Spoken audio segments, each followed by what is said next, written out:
Thank you. Oh.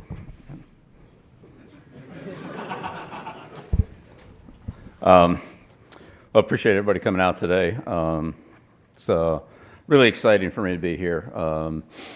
Start with Chancellor Roberts. He's made such a huge difference, and the opportunity to come to North Carolina.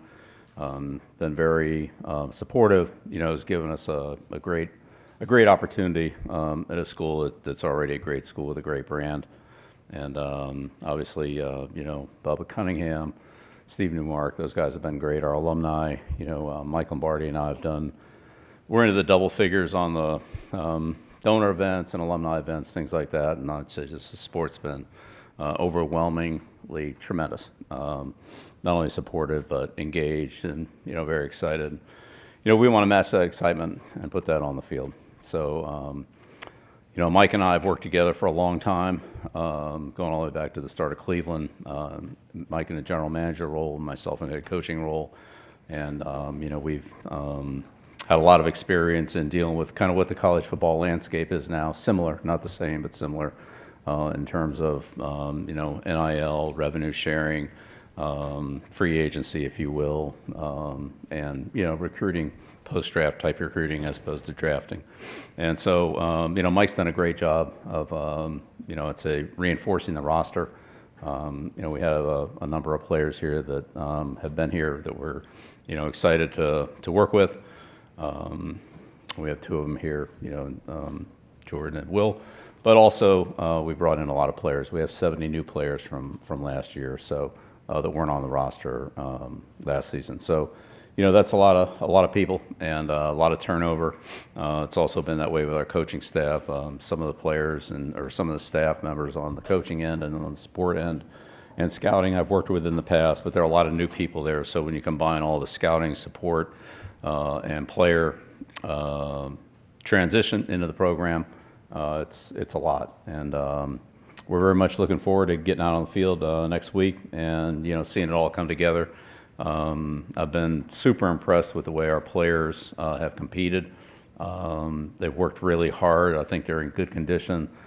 We've hit a lot of, personal, they've hit a lot of personal high marks in whether it be strength, speed, explosion, different measurements that we've taken through the course of the training, the beginning through the end, and looking back on their career from previous training years. Like, these guys have really worked hard, and they have a lot to show for it. And so we're almost at the point where we can get out there and start putting together the chemistry, the timing, the execution, the communication, that we need to have on the field. But Mike and his scouting staff have really, between the scouting on the freshmen or the incoming recruits, the 26th class, which is already looking like that'll be a pretty positive group, and two transfer portals. The roster is very competitive, and I look forward to seeing how all that plays out. And everybody's got a lot of focus, obviously, on the TCU opener, which is in our sights. But really, right now, the big thing for us is just stacking good training days, one on top of another, one at a time, and being ready to go not only for the opener but for the entire regular season and the ACC schedule. So, that's our outlook. Just put good days together, take advantage of every opportunity. Don't let any days go by where we don't continue to improve, get better, and get closer to becoming the most consistent and best football team we can be when we step out on the field, and that'll hopefully continue every week.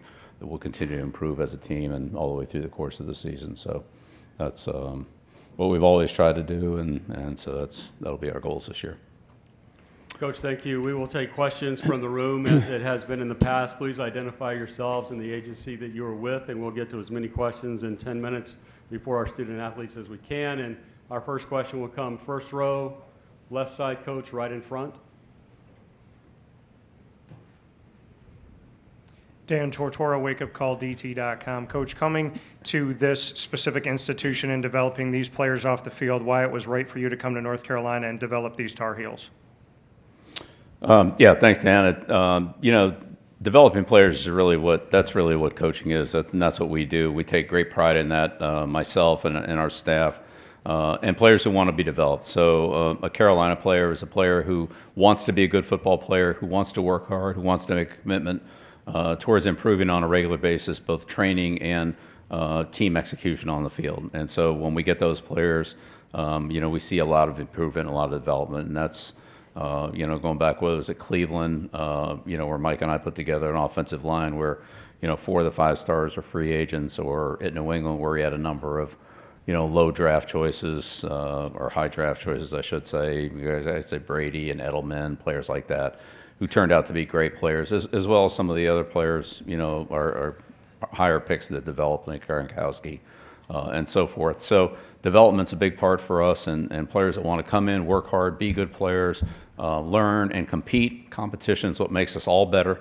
Again, the best competition for me, I learned the most from, going against, great offensive coaches like, Andy Reid and Kyle Shanahan, Mike Shanahan, Joe Gibbs, and all those guys that I competed against. That's what made me great as a coach, or made me work the hardest as a coach, was to compete against those people. And so same thing for the players. Internal competition, the competition we have daily on the field, will get us most ready for the competition that we'll face on Saturdays or whenever the games are. So thank you. Coach, right side, 5th row, hard to the right side. Hard right. Standing up now. Yes. Hey, Coach. Thomas Christopher of the League Winners. I have a 2-part roster building and general football question for you. Do you believe that the evolution of the fullback position, kind of being turned more into an H-back role, was more due to roster flexibility and player versatility? And with the cyclical nature of football, do you see that position kind of being revitalized now that defenses are more finesse-driven? Well, hopefully we won't be in the finesse-driven category. We're certainly not shooting for that. But yeah, thanks for the question. The fullback question is an interesting question. It really, I think, picked up a lot of momentum when Coach Coryell started with that, and then Joe Gibbs brought it to Washington and ran a one-back offense with Riggins and those guys, all the backs he had there. They kind of rotated him through, George Rogers, all those guys. And then that game they caught on definitely throughout the NFL. And at the Giants, we faced that twice a year, and so pretty familiar with the way that one-back offense evolved. And now as offenses have gotten into more spread formations, whereas a lot of 11 personnel and almost all college defenses and pro defenses for that matter are nickel-based, with maybe a 6th defensive back in passing situations, but most everybody's playing 5 defensive backs. I think that reflects on the lack of a fullback, and even in 12 personnel, where usually one of the tight ends is a receiving tight end. So how that trend will continue, I don't know. I'd say for us, we'll do what we feel like is best for the football team, like we always do, and just see how that plays out. But it's been an interesting evolution that's gone from everything being all 2-back. I remember when I first started with the Colts, we went through all the defensive adjustments, that there was always one little box in the very bottom of the corner, or bottom corner of the page, that had a 1-back set on. Everything else was in 2 backs, whether it was brown, blue, black, green, depending on where the backs were set. There were different color codes for the formations, and there was one box for the 1-back sets, and now there's no 2-back sets. So yeah, that's been an evolution. Coach, left side, towards the left. Sir, if you'll Left please side stand. towards the left. Got it. Left side. Hey, Coach, this is Grayson Mann with TigerNet.com. Talking to Dabo Swinney earlier, he said how much he's learned from you since you've made this move to North Carolina. How has your relationship with him grown, as well as the other coaches within the ACC? Yeah, we're all learning from Dabo. That's very, very nice of him to say that, very complimentary. Dabo's been a friend for a long time. We've scouted his players from the NFL down. Some of the players that are here today, I actually thought, maybe we'll draft him one of these guys. And now here we are going to be playing against him. So, but Dabo's been great. I have so much respect for him, the Clemson program, what he's done, the way he runs it. It's high quality. Kids are high quality. He came up to New England, got probably the top player out of New England, in the last probably decade, Christian Wilkins out of Springfield. Suffield Academy. And, I think that says a lot for the program that he runs and what he's done for not only college football, but all the student athletes that he's coached there. They've gone on to represent him and the school very well. And, again, I have a ton of respect for Dabo and what he's done. Great opportunity to spend some time with him at the ACC coaches meetings, and it's always been a really enjoyable guy to be around. I don't know if that'll be true on Saturday afternoon, probably not, but at least in these meetings it is. Yeah. Coach, right side, third row. Kenton Gibbs with Locked On ACC. Coach, one of the biggest differences between the pro game and college game is you're dealing with 18 to 23, 24-year-olds as opposed to full-grown men with families and whatnot. And with an offseason that's seen a little bit of controversy and all that type of stuff, how have you ushered them through blocking the noise and keeping the main thing the main thing? Yeah, well, I mean, the great thing about working with the college players is just the growth and the development that I've seen with them. I saw a little bit of that last year when I was at Washington with Coach Fish and Steve out there to see how much the players improved from the spring until the start of training camp. And this year, of course, we haven't started training camp yet, but through the course of the spring, the amount of improvement that our players made in those 15 days, most of which were in pads, is something that you never saw in the NFL because we never, could wear pads in the off season. And so how much better the players got in their fundamentals, their footwork, their hand placement, leverage, tackling, so forth, all the physicality things that come with different positions, whether that's press release, jams, and so forth. The improvement was tremendous. And so I'd say on the college end, you're right, the players are a little bit younger and less skilled. Sometimes that's an advantage. There are fewer bad habits to break. But I would say also the players are, I'd say, much more receptive to the coaching. They haven't had as long with the way that they were doing it, through a college career, maybe even through some pro years, where they were, started to develop some habits that they were comfortable with, and they were a little harder to change. I'd say, with our players, they've been very receptive to everything we've asked them to do. They've trained extremely hard. As I said, the personal achievements between their strength, their speed, their explosiveness, all the different body fat percentages, all different things that we measure is, in the high 90% range. I mean, there's only a couple guys that haven't, had the improvement, but really it's been pretty much the whole team. So that's been, as a coach, it's fun. It's fun to see players get better, and then that gives them more momentum to keep working. I know we've given the players a couple of weeks off, in the training cycle from time to time, and in a lot of cases they come back even a little bit further ahead of where they were when they left, which kind of indicates they continue to work hard in their training. So, we're excited to see all of that manifest itself out on the field when we actually start playing football. But I think we'll be ready to start when we get going next week. No, thank you. Coach, thanks for the time. You can switch spots with Thad Dixon, and we will talk to our defensive back for 5 or 6 minutes before we finish out with Will and with Jordan. Folks, if you would, please identify yourselves and the agency that you are with, and we'll get to as many questions with Thad as we can. Thad, your first question will come to the right on the second row.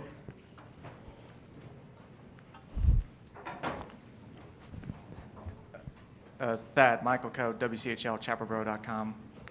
Thanks for your time today. You're obviously no stranger to big games. You played in the college football playoff when you were at UW. What can you tell some of the players that are less experienced with that kind of stage, just how different the game is? Because the TCU game, week 1, national TV, primetime, there's going to be a lot of people watching that game. Yeah, the main thing I could tell the young guys is that it's just the same game. I mean, football is going to be football. No matter how big the stage is, I mean, you still got to go out there and play. So I would just tell the young guys, man, don't look at it no different than what it is. I mean, it's just another game. You got to go out there and perform. Thad, your next question, left side of the room, will be just about in the middle. Owen Hillman, WVFS Tallahassee.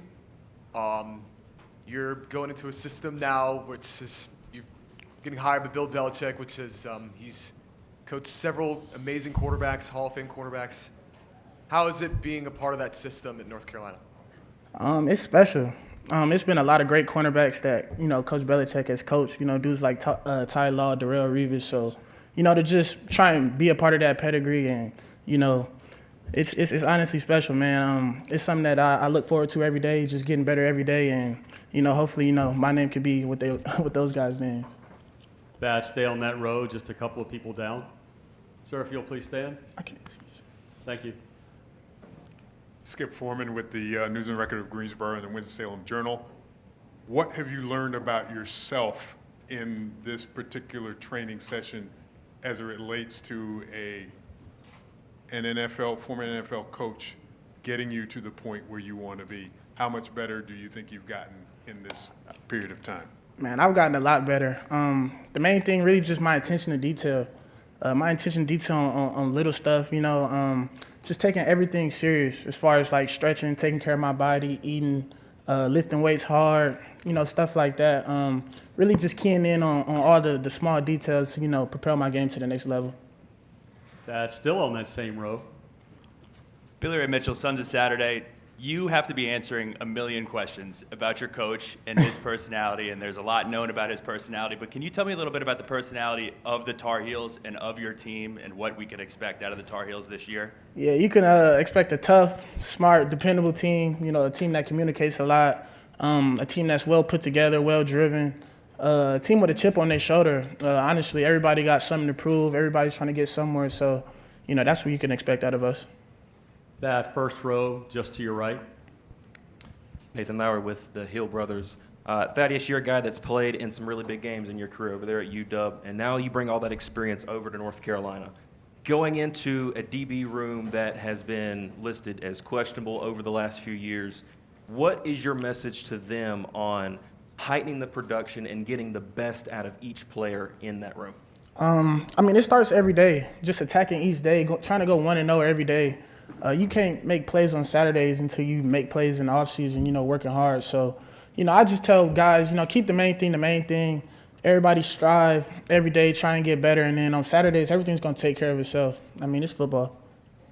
We're going to go back to the front row to the left this time.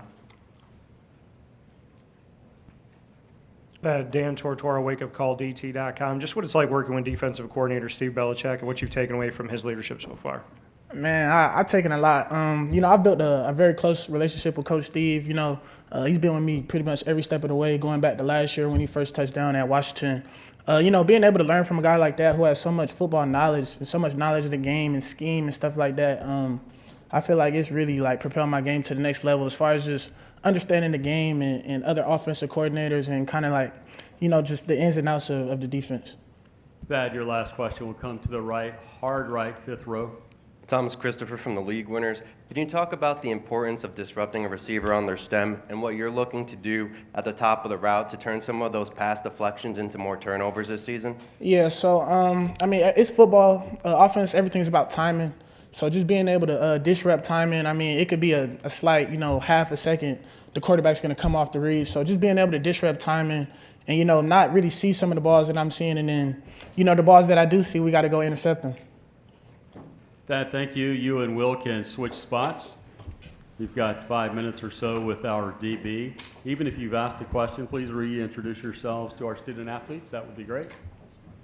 We will go first question, Will, to the right side, first row.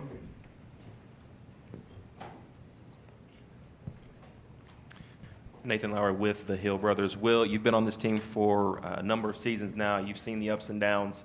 What is it for you as a guy who's been with this team for a while to see Bill Belichick come in and be your head coach, and how the aura of the team and the mindset of the team has changed over the last 7-8 months now?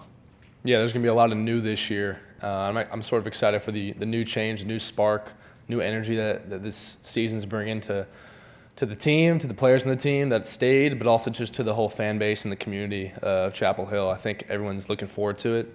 I'm no different. I know all the players on the team that were here last year are excited for this new change. When we got the news that Coach Belichick was going to be our new coach, we were all pumped for it. Shocked at first, but ready to get to work, and that's exactly what we've been doing. Will, right side, about the sixth row, hard to the right. Braden Blackwell, Observer News. We're obviously in this new era of college football where the transfer portal is ever prominent.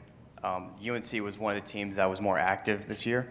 So being a guy who stayed, what has been your role in keeping these guys, or getting these guys used to the life at Chapel Hill and getting them accustomed to Tar Heel culture? Yeah, like you said, we've got a lot of new players on this team, and that's just because we brought in a ton of new guys that have a lot of talent. And so anytime there's change, it's good, especially in this day and age. And so as a leader on the team that's been here, it's sort of one of my roles to get everyone established, learn everyone's names, but also just learn everything about these guys and really create a team chemistry that can go win on Saturdays. It's hard to play successful football when you got a bunch of individuals out there playing for themselves. And so this summer and this fall, and our mindset is how can we, play successful, play fast, but play together so that we can, have success on the field. Keep the attention right there, the gentleman right in front of him. Brandon Pockers with the league winners, kind of building upon that, what's been your leadership style over the spring, over the summer, now heading in the fall camp, and how are you getting the rest of your defensive unit ready to hit the ground running in the 2025 season? Yeah, we've got a competitive group of guys, especially in the defensive back room. So everyone wants to, improve themselves and just build the unit. And so as a leader for that unit, it's been important for me to be an encourager. We have some hard days, maybe some days where we didn't practice as well as we wanted to, or some hard workouts that are tough to get through. And so being a guy that people can know that they'll get some encouragement from is important for me. I think leadership, it'll come in all shapes and sizes, but being someone that people can count on and can trust, that's important for me. Will, left side, about the 6th row, center of the room. Skip Foreman, News and Record of Greensboro, Winston-Salem Journal. Defense was a spotlight for not the best of reasons last year. What have you learned in the time you've trained leading up to this season that would lead you to believe you're going to be a better defense in 2025? Yeah, and new coaching staff with a great scheme and great new players, which is very exciting. But the thing about defense and football in general is you need all 11 playing on the same page. One guy messes up and an explosive can happen. So building that team chemistry and really holding each other accountable through practices and everything, that's important. That's on the top of our minds, playing all together, all 11. So that'll help us this year. Will, we'll go back to the front row just to your left. Will, Dan Tortora, wakeupcalldt.com. That development off the field from Bill Belichick and the coaching staff, just to speak to that. On the field, obviously there's a lot that's going to happen, but off the field, building into a stronger young man in society, just what you could say to that. Yeah, Coach Belichick has brought in multiple guys, former players, to talk to us just about what else is there outside of just football. It takes a lot to be a great football player, and that's not just on the field stuff. That's nutrition, that's sleep, that is recovery. And so when you pour all this into football, man, anytime we're all going to end football at some point, and so how can you pour all that investment into something else? Whether you're a dad, whether you're a spouse, whatever it is, how can you pour everything into a relationship? And so we've learned that. He's brought in many guys, former players, to come and speak on that. Will, thank you. You and Jordan can now trade places, and we will finish out our time with North Carolina with our wide receiver. Lots of hands in the air, so what we'll do is we will slide to the right, hard right, first row, right here in front of me, Jordan. Jordan, what's up? QCB, Fox Sports Radio, Charlotte. I'm from Charlotte, so I know about your dad, Steve Shipp, and how he became one of the top receivers in the country. And I want to know what advice, one piece of advice that stuck out with you that he gave you when you landed in Chapel Hill two years ago. And also, I know that your nickname growing up was Duke. And as a Tar Heel right now, is your nickname still Duke? First, I just want to start off by giving the praise and glory to my Lord and Savior Jesus Christ. Without him, I wouldn't be here. So I just want to start off with that. And then he might call me that here and there, off the record, here and there. But like you said, man, the biggest advice that he gave me was, where would you go if you couldn't play football anymore? That was the biggest thing he said to me. It was like, where would you go if football was taken from you? You're comfortable with the school. If distance plays into it, it's anything like that. And another thing that drove me was just wanting to be better than him. I always grew up just kind of like in his shadows a little bit. And it was always important to me to kind of overcome that. So I feel like that's something that motivated me day in and day out. Just want to be better than him and just want to have my own name. Because a lot of times when people say Shipp, they're talking about my dad. But now I feel like I've kind of swapped that narrative and I've been able to kind of put myself myself over and just being able to work hard just to try and like surpass him. So Jordan, we'll stay on the right side, second row, please. Jordan, Michael Coe, WCHL, chapelboro.com. During the offseason, Kobe Paysour initially entered the transfer portal, but he took his name back out. Now he's with you guys. Yeah. How big was it to retain him, not just from a skill perspective, but from a leadership perspective? Yeah, we have a young receiver room, and Kobe brings experience. Kobe's a great player. Kobe's a great friend. I feel like that's something that gets overlooked. When you're in a room, you just want to be surrounded around great people. And Kobe's a great guy. Kobe's a great person. Kobe's somebody that I know I can rely on off the field and on the field as well. And I personally, Kobe, JJ, and Nate last year, they really took me under their wing and kind of like just helped me mold me into like the athlete, like the college athlete I wanted to be, and kind of like set the foundation for me. So just being able to still have him, still be able to like look up to him and kind of shadow him a little bit, this is definitely important. Left side, right in front of you, first row. Joe Bombo, Athlon Sports. Jordan, you went from one Hall of Fame coach and Coach Greer now to Coach Belichick. What type of conversations have you had with Coach Greer about advice going on to Coach Belichick? And two, has there ever been any conversations about bringing your former quarterback in Jada in Carolina Blue? Definitely. I talk to Coach Greer a lot. Coach Greer is a huge reason why I'm here. Coach Greer poured into me, his family, Miss Nyla, Will Greer, all the Greers, they all poured into me a lot. So, I talk to Coach a lot, and a lot of the conversations that I've had with Coach Greer in high school is kind of similar to what Coach Belichick brings. He wants us to be tough, smart, dependable, and Coach Greer kind of echoed that same thing when we were in high school, and I feel like that's why we were so good at such a high level high school program, because of like the way he carried himself and the things that he poured into us, yeah, I just feel like Coach Greer is like a great coach, but then you look at Coach B and he just takes that to a whole nother level. You're going to be tough, smart, dependable. You're going to be disciplined, and we're going to do everything right. We're going to play to his standard, and that standard's not going to drop it off for nobody. If you can't obtain it, just go ahead and get out the way. Next guy up. Jordan, right side, first row. Nathan with the Hill Brothers. First off, Shipp, love the shoes, by the way, brother. Appreciate it. But also, I want to talk to you about Freddie Kitchens, the guy that was in the tight end room over the last couple of seasons. Now he comes over to offensive coordinator. Talk about some of the things that he's brought as a coordinator to you guys, and some of the strategies that he's got for you guys. We're definitely going to be unique offense. Don't want to give too much out, but we're going to be unique. We're going to do a lot of different stuff, and we're going to get a lot of first downs. We're going to score a lot of points. And Coach Kidd, and like I said, with Coach Belichick, he kept him here for a reason. So obviously he liked what he was doing. So there's no reason not to trust him 100%. But like I said, we're going to be unique. We're going to move the ball. We're going to do different things, different personnels, and a lot of different people. North Carolina, thank you. Good luck this season, and enjoy the rest of your stay in Charlotte.